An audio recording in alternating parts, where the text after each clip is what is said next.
Assalamualaikum warahmatullahi wabarakatuh. Kita kembali lagi ke mata kuliah irigasi. Di sini saya akan membahas tentang kebutuhan air konsumtif atau ETC. Lanjutan dari yang video kemarin. Jadi ETC itu sama dengan ETO dikali dengan K. Nah, seperti yang saya jelaskan di slide sebelumnya, bahwa ETO kita bisa ambil dari perhitungan evaporasi potensial, bisa menggunakan Blaney Riddle, bisa menggunakan Penman atau menggunakan metode yang lain. Sedangkan yang K kita dapatkan dari tabel koefisien tanaman yang ada pada slide ini atau pada KP01.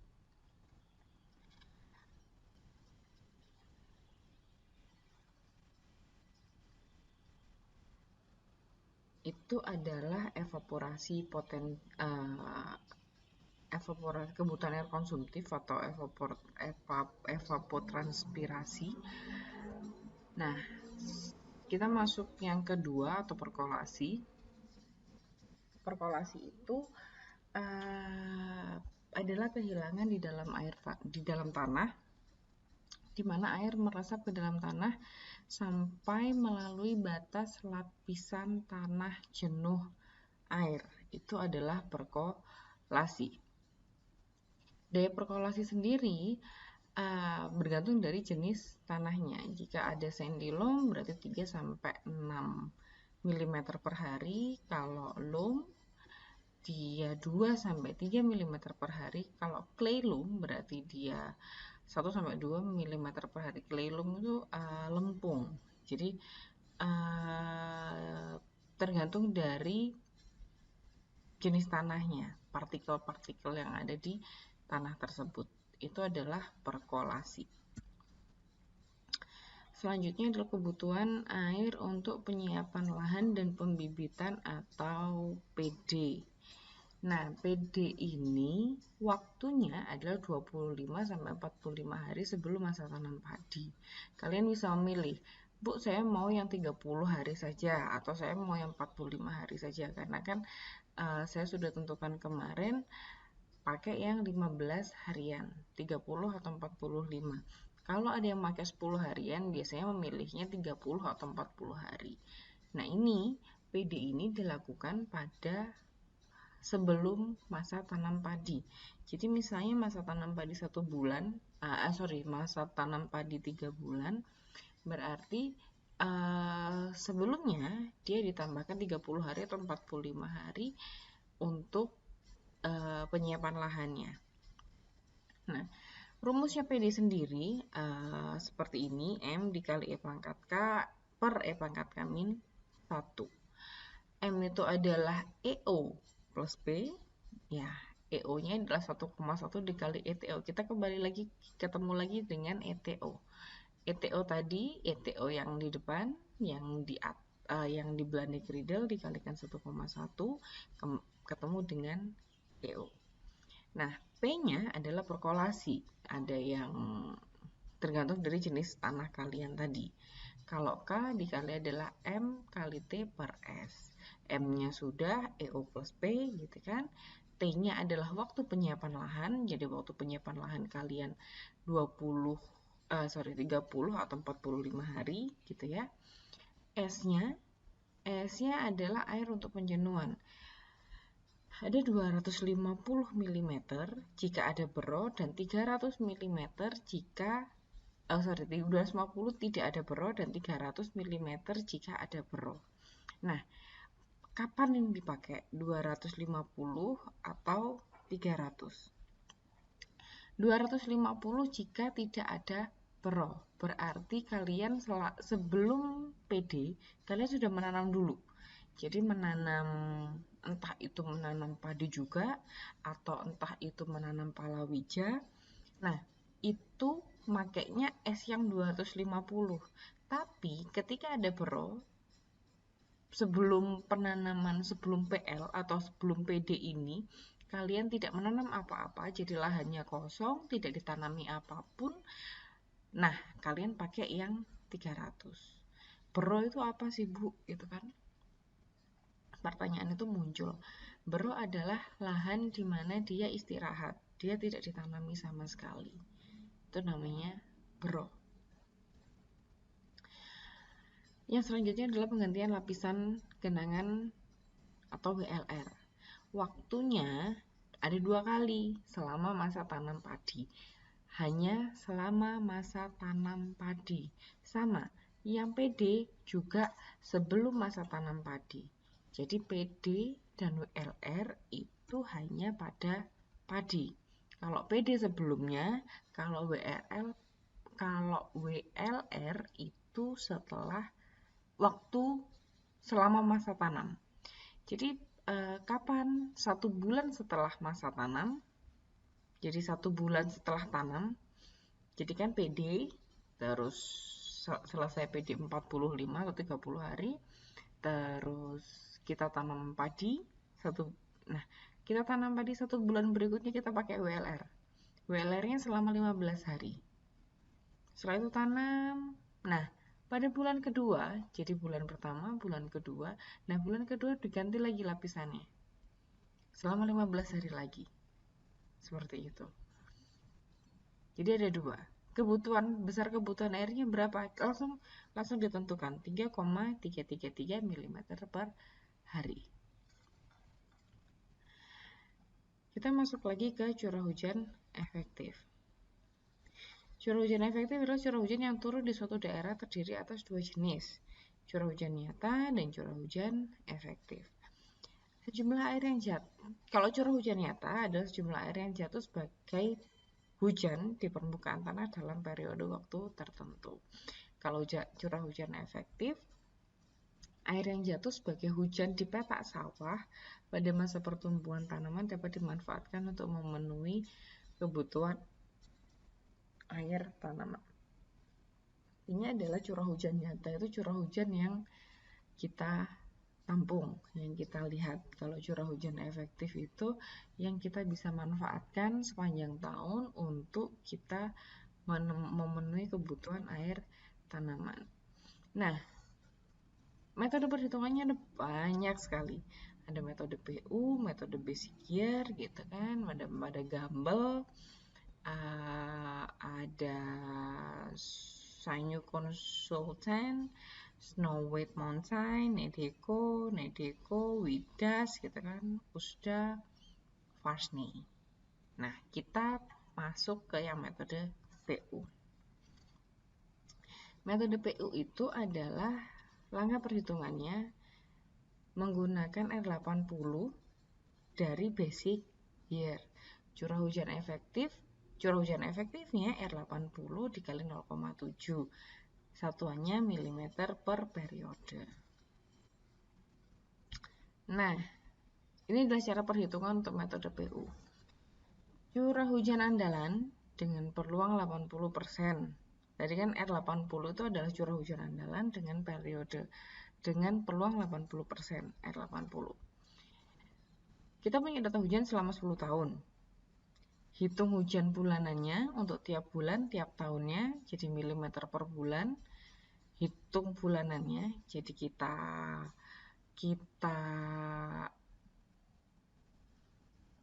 jumlahkan per bulan, gitu kan? Bulanannya berapa? Urutkan data hujan bulanan dalam 1 tahun dari kecil ke besar. Dari kecil ke besar untuk 10 tahun itu. Jadi misalnya Januari dari kecil ke besar, Februari dari kecil ke besar, sampai dengan Desember dari kecil ke besar.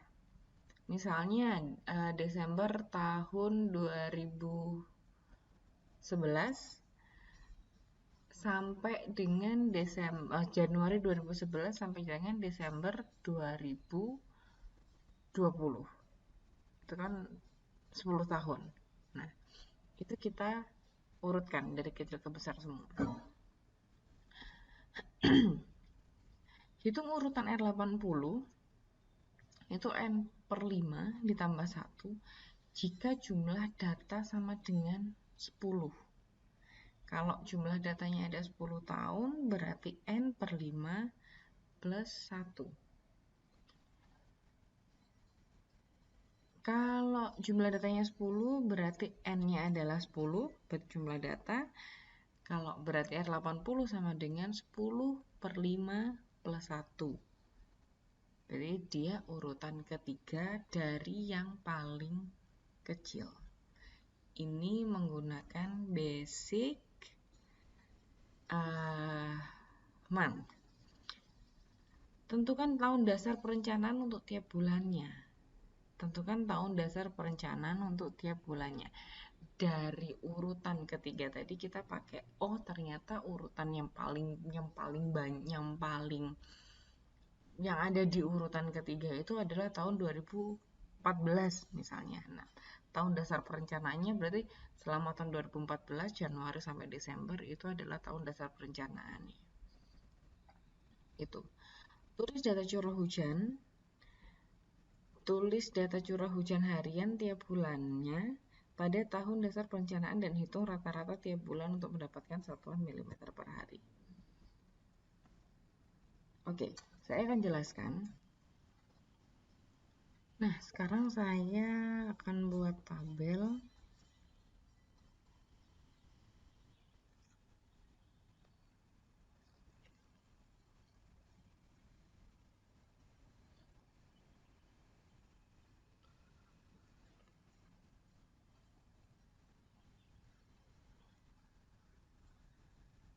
Jadi ini adalah tahun,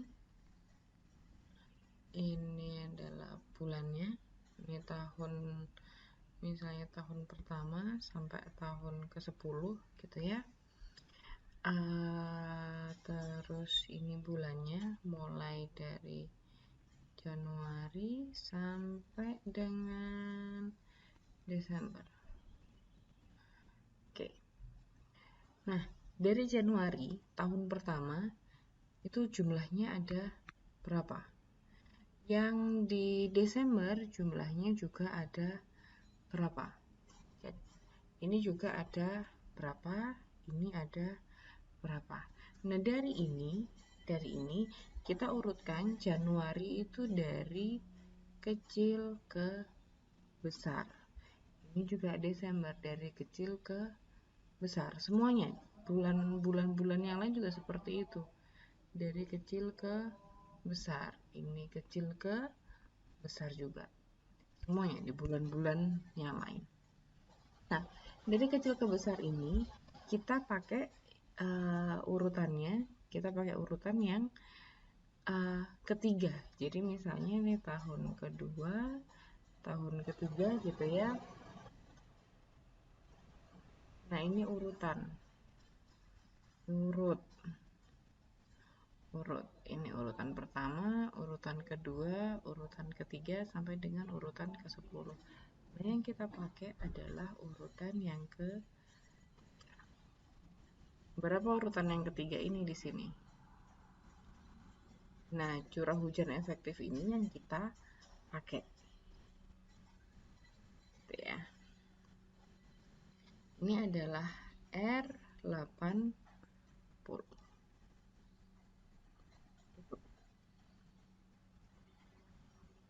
Selanjutnya adalah efisiensi irigasi. Nah, efisiensi irigasi ini bergantung dari petanya. Jadi kalau peta tersier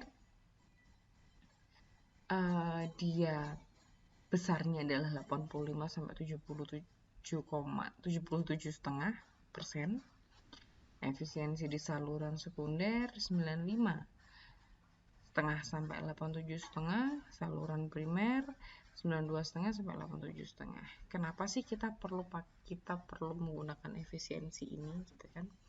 Nah, efisiensi itu adalah untuk mengantisipasi kehilangan air yang ada di sawah.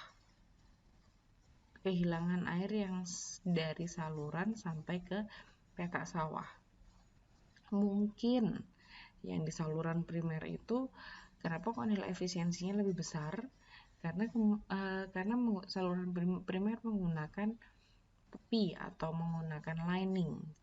Tepian dia bisa menggunakan batu kali, bisa menggunakan beton, sehingga kehilangan airnya sedikit.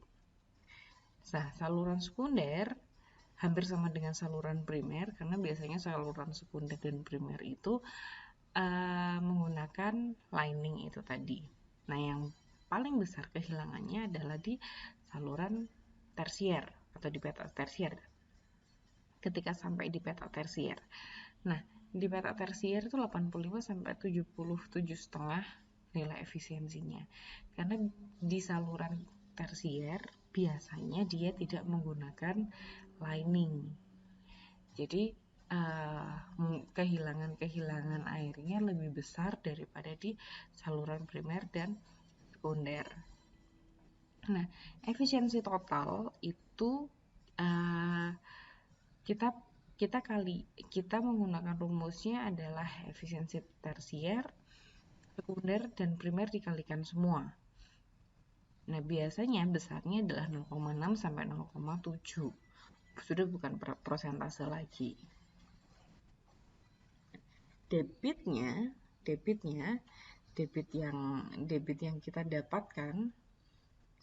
kita dapatkan itu adalah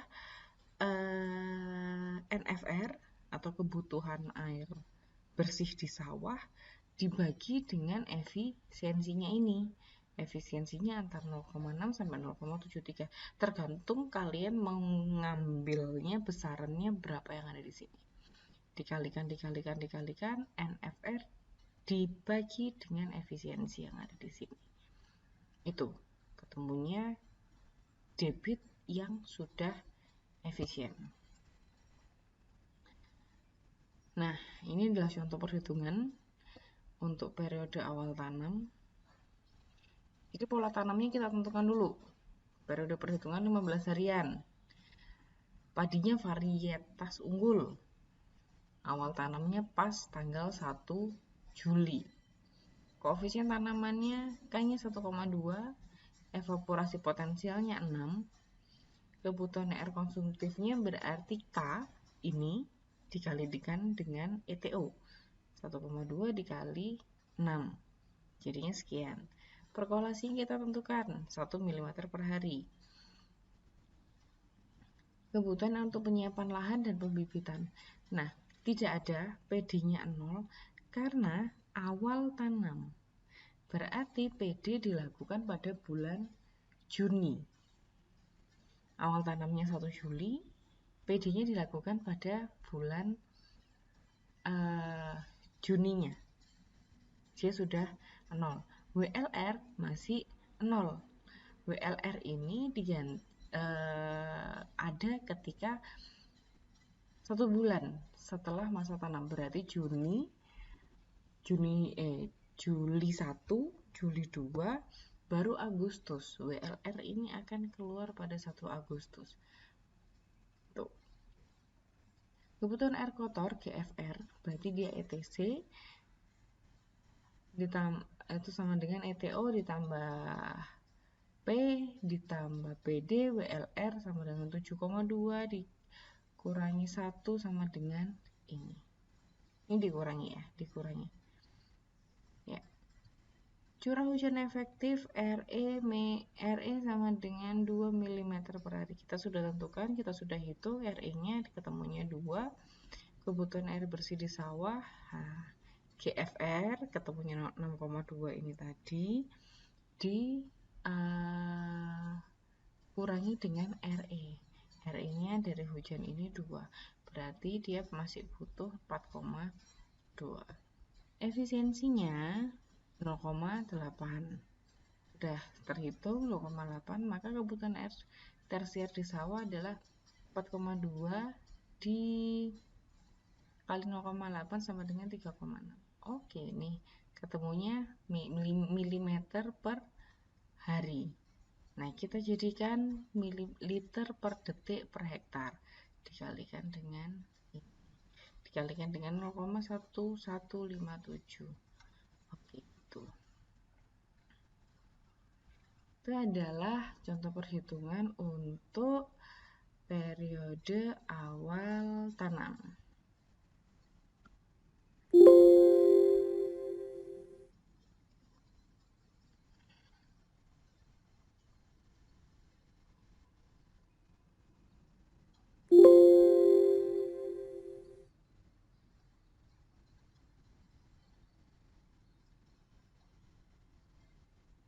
Nah, saya akan jelaskan bagaimana angka-angka ini bisa didapat, gitu ya. Oke, kita perhatiin satu-satu. Nih, kita buat pada kali ini masa tanam, awal tanam padi itu adalah tanggal 1 Oktober, berarti Oktober periode pertama. Ya. Kenapa kok dibikin miring, Bu? Gitu ya. Kenapa kok dibikin miring? Karena tidak semua, seperti yang saya jelaskan sebelumnya, tidak semua petani menanam pada tanggal 1 Oktober. Jadi kita bagi. Gitu. Nah, di sini ada titik merah, biru, dan hijau. Titik merah itu adalah koefisien tanam yang atas. Titik biru itu adalah koefisien tanam yang di bawahnya ini. Titik hijau koefisien tanam yang di bawahnya. Sehingga berakhirnya pas. Gitu ya. Ini padinya padi unggul, menggunakan padi unggul. Nah, pada titik merah koefisien tanamnya ini. Ya. Pada titik biru koefisien tanamnya dia yang ini. Pada titik hijau koefisien tanamnya yang ini. Nah, setelah kita tahu koefisien tanamnya, kita rata-rata. Bu, ini ada PD, Bu. Kenapa kok nggak ada koefisien tanam? Karena dia tidak ada padi di bawahnya. Oke, karena tidak ada padi, dia hanya penyiapan lahan saja. Yang ada koefisien tanam adalah yang sudah tertanam padi atau palawija. Kita rata-rata koefisien tanamnya ini di rata-rata, gitu ya. Kita masuk ke evaporasi potensial. Evaporasi potensial kalian sudah dapat semuanya dari Blanek-Riedel atau Penman, gitu ya. Pada bulan itu berarti evaporasi potensialnya sama. Ini Oktober 1, Oktober 2 evaporasi potensialnya sama. November 5,3. November 1 dan November 2 sama. Desember juga seperti itu dan seterusnya. Nah, untuk kebutuhan air konsumtif ETC ini adalah si ETO dikalikan dengan rata-rata. Nah, ETC ini adalah ETO dikalikan dengan rata-rata. Berarti dia dapatnya dari nomor 3. Dia nomor 3 dikalikan dengan nomor 4. Gitu ya. Berarti nomor 5-nya ini 3 dikalikan dengan nomor 4. Oh, nggak bisa dihapus.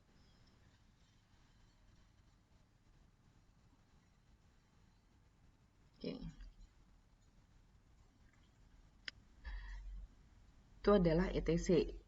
Kalau rasio kebutuhan air konsumtif, nah kita sekarang mikir, karena semuanya ada, karena kita miring berarti ada rasionya. Kalau kita lurus tidak ada rasionya.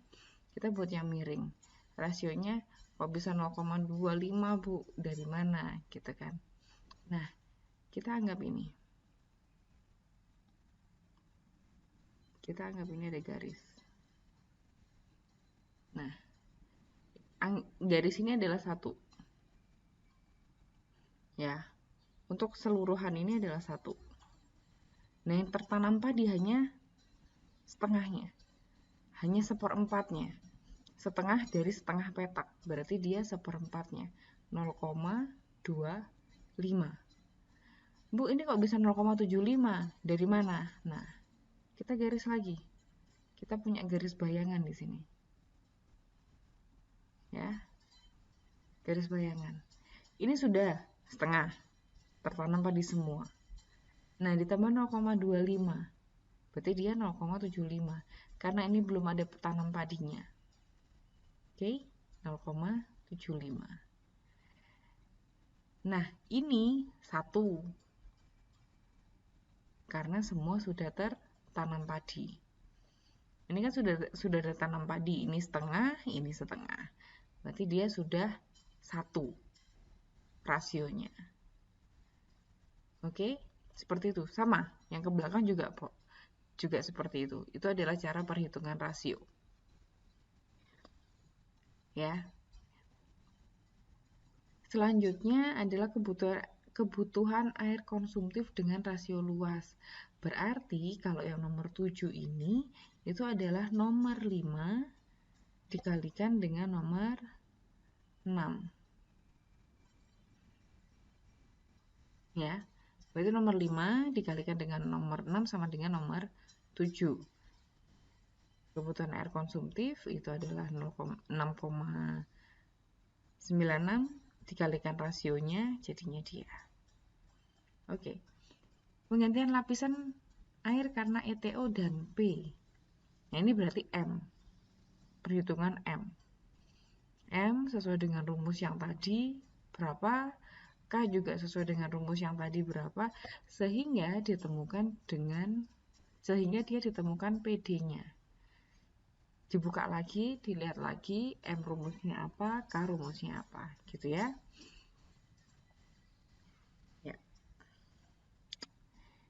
Ketemulah yang namanya PD. PD ini, PD semua, ya. Rasio luas penyiapan lahan. Sekarang kita membuat rasio penyiapan lahannya. Kita lihat rasio penyiapan lahannya ada berapa. Rasio penyiapan lahan di sini. Ini setengah. Oh, sudah ada setengah. Karena di sini masih ada 1/4, 0,25 penyiapan lahan, maka dia penyiapan lahannya 0,75. Nah, 0,75. Karena di sini hanya tinggal 0,25, berarti rasio 0,25. Yang selanjutnya pada bulan November 1, karena sudah tidak ada penyiapan lahan lagi, maka rasionya dia 0. Sampai dia ketemu dengan penyiapan lahan lagi, PD lagi. Sampai ketemu dengan PD lagi. Gitu ya. Nah, ini adalah rasio luas penyiapan lahan. Kebutuhan air penyiapan lahan dengan rasio luas, berarti dia adalah si PD ini dikalikan dengan rasio luas. Nomor 12 sama dengan nomor 10 dikalikan dengan 11. Tuh, ini adalah satuannya. Oke. Kita masuk perkolasi. Nah, perkolasi sudah kita tentukan dari awal. Berapa? Ya, tergantung dari jenis tanah kalian. Berapa perkolasinya? Selanjutnya adalah penggantian lapisan genangan air, WLR. Nah, WLR ini ada hanya pada padi. Ingat, berarti hanya pada padi. Besarnya sama, 3,33333 ini. Gitu. Nah, kita masuk lagi ke nomor 15, rasio luas penggantian lapisan genangan air atau WLR. Rasio luasnya berapa? Nah, ini 0,25 di sini. 0,25. Yang selanjutnya kita bikin garis lagi di sini. Untuk memudahkan. Nah, sini sudah 0,25. Di atas 0,25, di bawah juga 0,25. Berarti dia setengah rasionya. Yang selanjutnya juga seperti itu. Ini juga setengah. Karena di sini 0,25, di sini 0,25, berarti dia setengah. Yang bawah juga seperti itu. Sampai akhirnya 0,25 lagi sampai dengan WLR itu habis. Nah, ini adalah rasionya WLR. Hanya ada pada WLR rasionya. Penggantian lapisan genangan dengan rasio luas, berarti dia ini terus dikalikan. Nomor 16 sama dengan 14 dikalikan dengan 15. Oke? Tuh. Kebutuhan air di sawah. Nah, kebutuhan air di sawah tadi apa berarti? Berarti kita masukkan yang ini, yang sudah dikalikan dengan si rasio tadi. Berarti dia kebutuhan konsumtif dengan rasio. Berarti kita masukkan yang ini. Masukkan lagi PD dengan rasio luas. Berarti nomor ini. Ada lagi yang namanya perkolasi. Kita masukkan lagi perkolasi kebutuhan air di sawahnya. Karena tidak ada WLR, harusnya ada WLR di sini. Masukkanlah si WLR di sini. Kalau ada WLR, pengantian lapisan. Nah, berarti kebutuhan air di sawah itu adalah ini 7 ditambah 12 ditambah 3 ditambah dengan 16. Itu kebutuhan air di sawah. Oke, itu. Ya. Curah hujan efektif. Curah hujan efektif sama seperti yang saya jelaskan tadi. Berarti ini kita bagi. Kita samakan dengan yang perhitungan curah hujan efektif. Kebutuhan air di sawah. Nah, berarti NFR ini adalah si kebutuhan ini 17 dikurangi dengan 18. Nah, NFR itu sama dengan ini dikurangi. Ya. 10 jadinya 10 karena 13,651 dikurangi 2,8 jadinya 10. Kita ubah jadi liter per detik per hektar, jadinya sekian. Nah, dari sekian banyak ini kita pakai yang maksimumnya berapa? Kita tentukan yang maksimum. 1,401 tuh ada di posisi mana sih? Kita cari. Nah, ternyata dia di bulan September yang paling besarnya. 14,01. Terus kita tentukan lagi efisiensi irigasinya. Berapa persen? Kita hitung dengan si debitnya. Berapa sih? Nah, berarti si ini 1,256 ini dibagi dengan 0,8 gitu ya. Akhirnya ketemunya 1,57. Nah, hasilnya yang paling besar 1752. Nah, ini adalah contoh perhitungan kebutuhan air irigasi. Silakan dikerjakan tugas besarnya. Selamat berhitung. Jika ada yang tidak mengerti, kita bisa menggunakan Zoom untuk pertemuannya. Terima kasih.